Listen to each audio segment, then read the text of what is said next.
Hello students, welcome back to my channel Lightup Knowledge and very warm welcome to today's video. I hope you all are doing great. In today's video we will cover proper adjectives. There is a separate playlist on adjectives in English language on my channel and the link of the same will be available in the description box below. Now what are we waiting for? Without any further ado or delay, let's get started. What are proper adjectives? Proper adjectives are derived from proper nouns and are capitalized.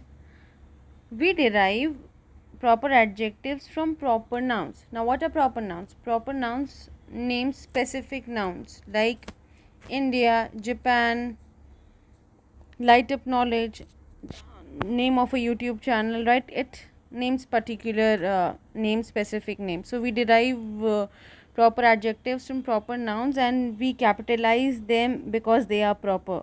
Okay, have a look at these examples here.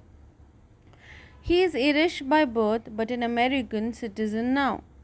Irish, we derive this proper adjective from a proper noun, and that proper noun is what? That proper noun is island.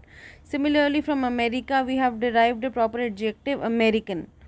The next example is Chinese products have overtaken every domain of consumer goods today. What kind of product? Chinese products, right? So Chinese is proper adjective and this is derived from a proper noun, that is China. Okay, and basically we capitalize it. So Irish, American and Chinese are proper adjectives because they are derived from proper nouns and they are capitalized. My dear students, that's pretty much it for today's video. I hope you enjoyed watching this video and you found it useful. If you did, please like, share and subscribe to my channel. Do not forget to press that bell icon so that you can get regular updates of the videos that I upload. All the important links of the playlist like nouns, pronouns, even sentences, literary forms and devices will be linked in the description box below. Until we meet next time in the next video, keep learning and keep growing.